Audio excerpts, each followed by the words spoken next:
Setelah kirim email, pastinya dong kalian itu nunggu kabar baik dari HRD.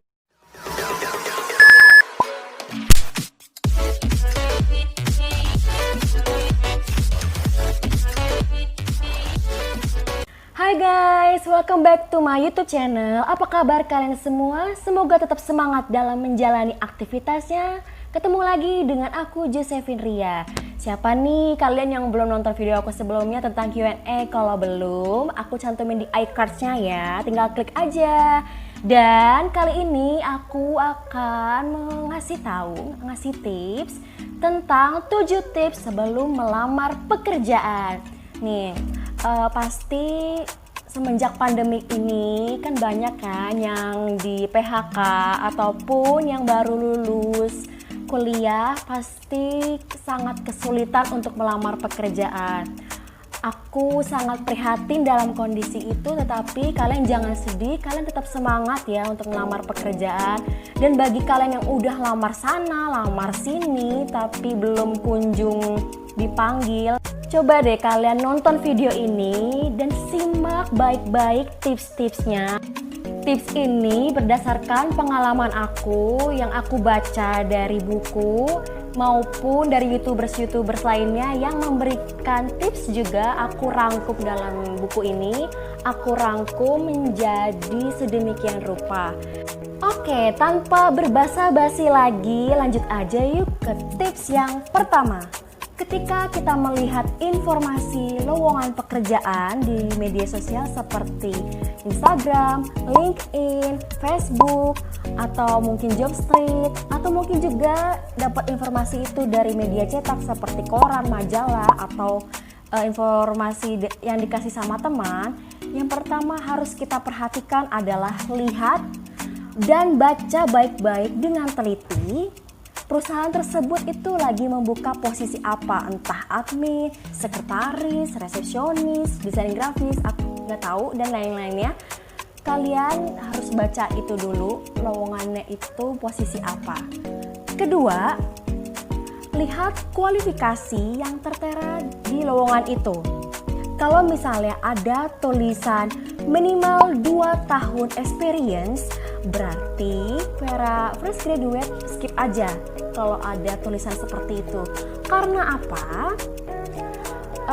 Lowongan yang ada tulisan 2 tahun experience itu dikhususkan untuk orang-orang yang telah memiliki pengalaman kerja di bidang itu, di bidang tersebut selama 2 tahun lebih ya. Tapi kalau ada tulisannya minimal 1 tahun experience, garis miring fresh graduate are welcome apply, berarti boleh tuh fresh graduate atau yang baru lulus kuliah itu apply pekerjaan karena ada tulisannya fresh graduate. Atau misalnya kalau yang ada tulisannya 1 tahun experience itu bisa kalian apply juga bagi para fresh graduate. Karena kadang HRD itu suka mempertimbangkan, maksudnya gimana sih mempertimbangkan? Maksudnya kalau di CV kalian itu kalian aktif di kegiatan mahasiswa, kegiatan selama kalian di kampus, itu bisa dipertimbangkan sama HRD. Misalnya kegiatannya itu yang menyangkut dengan hal-hal di backgroundnya pekerjaan itu. Misalnya kalau admin nih, berarti kalian selama kalian kegiatan mahasiswa bisa apa nih, bisa komputer kah atau Microsoft Office kah, atau mungkin bisa edit menggunakan CorelDRAW, Photoshop, atau bagaimana itu. Nah, itu bisa dipertimbangkan oleh HRD. Jadi kalau mau apply aja ya. Dan jangan lupa kalau yang memiliki yang aktif banget di bagian kemahasiswaan itu harus dicantumkan bukti-bukti fisik seperti sertifikat, achievement lain, atau mungkin sertifikat berupa sertifikat training, pelatihan, itu nggak apa-apa dicantumkan. Itu bagus banget untuk sebagai penambah di CV. Tips yang ketiga, Kalau zaman dahulu itu kan ke orang lamar pekerjaan itu pasti datang langsung ke tempatnya kan, datang langsung ke tempatnya membawa amplop gitu kan, amplop coklat yang berisi CV, surat lamaran, sertifikat dan lain-lain di dalam satu amplop itu lalu dititipkan ke Pak HRD. Itu zaman dulu ya. Kalau zaman sekarang itu udah canggih guys, canggih. Karena apa? Sudah banyak media elektronik beredar, lalu juga ada surat elektronik berupa email. Jadi kalau misalnya ada, jadi zaman sekarang ini banyak informasi lowongan kerja itu yang ada tulisannya kirimkan CV Anda ke alamat email bla bla bla bla @gmail.com. Nah, kalau ada tulisan seperti itu berarti kalian langsung aja apply lewat email. Aku mau cerita sedikit nih. Jadi kalau misalnya kalian pernah lihat snapgram aku, IG story aku pasti sering banget nge-share info lowongan pekerjaan buat kalian yang membutuhkan pekerjaan atau mungkin teman-teman kalian yang membutuhkan pekerjaan. Ya, itu menurut aku informasi yang aku share itu sudah sangat-sangat jelas. Karena kenapa? Itu ada tulisannya kalau misalnya walk-in interview. Kalau walk-in interview itu apa sih? Walk-in interview itu berarti kalian interview datang langsung ke tempatnya. Kalau walk-in interview ada otomatis ada tanggalnya, hari, tanggal, dan lokasinya di mana. Itu udah sangat jelas. Kalau misalnya lewat email itu juga pasti ada email yang jelas dan nama perusahaannya pun juga udah jelas. Nah, tapi masih aja ada yang DM aku kayak begini. Ada alamat emailnya nggak itu? Terus ini buat cowok bisa nggak? Buat cewek bisa nggak? Tolong deh, aku minta tolong banget untuk lihat dan baca baik-baik. Maka dari itu aku buat video ini buat kalian para fresh graduate di luar sana, atau mungkin kalian yang udah lulus kuliah yang lama, atau mungkin kalian yang lagi masih kuliah tapi mau sambil kerja. Tolong banget nih kalian lihat video ini ya. Lihat video ini aku kasih tips gratis secara cuma-cuma. Aku share ini berdasarkan pengalaman aku pribadi ya, karena sharing itu is caring. Oke, sekali lagi ya aku ngasih tahu ya, itu tolong dibaca, dicermati baik-baik. Informasi lowongan itu seperti apa ya, karena misalnya nih contohnya kalau misalnya tulisannya itu gak disebutkan gender apa, itu berarti cowok, cewek diperbolehkan lamar ya. Kecuali ada tulisannya seperti ini. Dibutuhkan sekretaris dengan kualifikasi wanita, maksimal umur 30 tahun, bisa mengoperasionalkan komputer, bisa aktif bahasa Inggris, penempatannya di Menara UOB Tamrin Jakarta. Nah, silakan apply ke bla bla bla @uob.com atau @gmail.com. Sudah sangat jelas kan? Jelasnya di mana coba? Nah, jelasnya ini dari gendernya apa? Kalau sekretaris tadi wanita, lalu umurnya, lalu kualifikasinya apa aja tadi, dan penempatannya juga ada di mana. Alamat emailnya pun juga sudah sangat jelas. Tips yang keempat, aku saranin buat kalian itu melamar pekerjaannya lebih dari satu perusahaan. Nah, kenapa begitu gitu kan? Karena kalau satu aja, lalu pasti kalian nunggu kan kabar interview gitu dari HRD. Daripada nunggu gitu tuh namanya buang-buang waktu guys. Menunggu tuh bener-bener melelahkan ya, melelahkan. Karena aku sendiri dulu juga pernah melamar satu perusahaan aja, itu bener-bener melelahkan, dan itu buang-buang waktu kalian, buang umur kalian juga pasti ya guys, buang. Aduh. Dan aku saranin lamarlah lebih dari satu perusahaan. Misalnya nih, kalau kalian nemu lowongan ada 20 perusahaan dan 20 perusahaan ini itu posisinya sama semua, misalnya admin nih, admin semua, ada admin staff, ada admin ini, admin akuntansi, apa kayak gimana segala macem. Nah, itu ya udah kalian langsung aja apply gitu kan.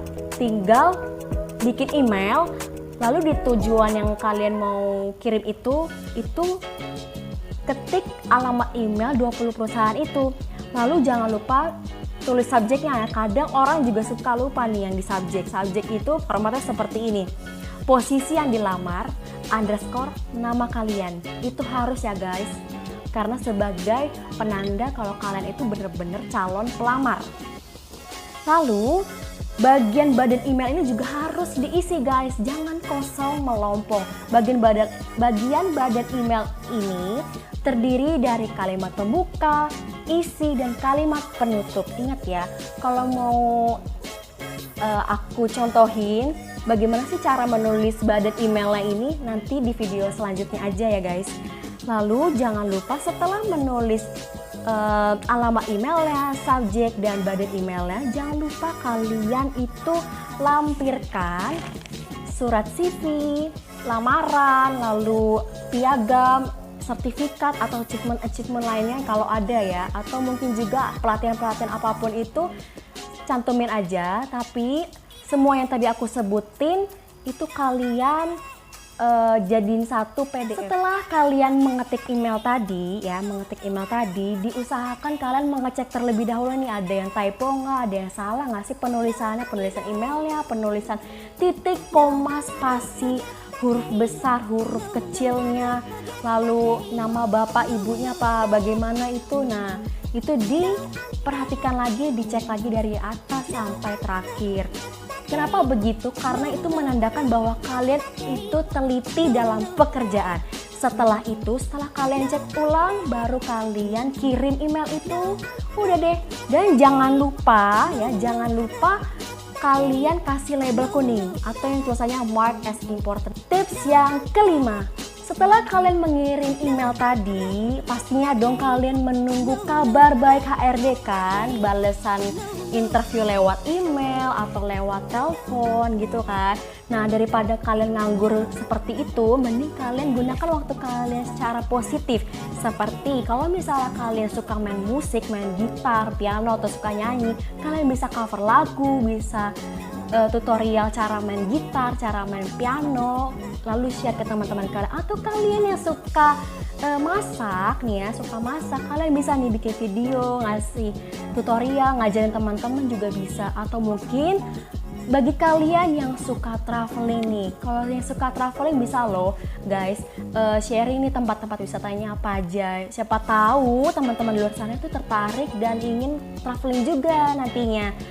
Dan kalau kalian yang nggak suka atau yang nggak punya hobi seperti itu tadi, kalian bisa juga loh join pelatihan-pelatihan yang diselenggarakan oleh event organizer atau perusahaan-perusahaan yang membuka peluang pelatihan lewat webinar seperti Zoom atau mungkin Google Meet gitu kan. A few moments later. Pelatihan-pelatihannya misalnya pelatihan training Microsoft Excel untuk calon karyawan baru. Tips yang keenam, setelah kalian email, lalu kalian menunggu sebulan, 2 bulan, bahkan berbulan-bulan belum dipanggil juga, belum dikabarin juga, tenang, jangan khawatir guys. Itu berarti kalian masih diberi kesempatan untuk merubah diri lagi dengan baik. Misalnya, kalian harus cek nih CV kalian sama surat lamaran kalian. Ada yang salah apa enggak nih? Nah, di zaman sekarang nih pasti udah ada CV template yang bagus-bagus. Kalian bisa dapatin itu secara gratis di Google. Atau juga bisa kalian dapatin itu secara berbayar ya. Mungkin diselenggarakan oleh pihak yang ada di Instagram tuh pasti ada. Cari aja, yang penting trusted ya, cari yang trusted. Oke. Terus cari juga ubah foto kalian, foto kalian dengan latar background warna merah. Dan juga kalau bagi cewek itu harus dandan ya, biar cantik, biar fresh, good looking ya.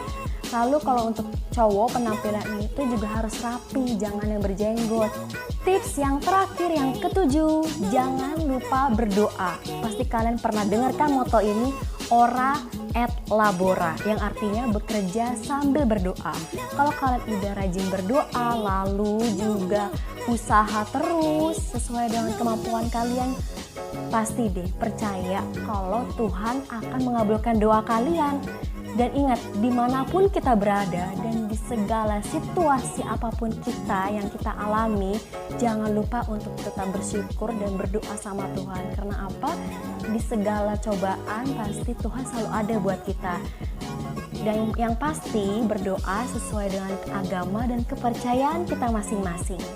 Nah, itu aja 7 tips sebelum melamar pekerjaan yang sudah aku sharing berdasarkan pengalaman aku, berdasarkan buku, berdasarkan youtubers yang aku tonton selama ini. Semoga video ini bermanfaat buat kita semua. Jangan lupa untuk subscribe channel aku karena subscribe itu gratis guys. Dan jangan lupa like, komen kalau misalnya kalian ada penambahan tentang tips-tips sebelum lamar pekerjaan tadi. Nggak apa-apa, komen aja di bawah ya. Like, komen, dan share ke seluruh sosial media yang kalian punya. Dan jangan lupa aktifin loncengnya agar kalian tahu video-video terbaru aku lainnya. Karena aku nggak sabar untuk ketemu kalian lagi minggu depan. Jangan lupa ya guys, add Instagram aku juga, josephine.ria.23. Oke guys, see you on my next video. Bye!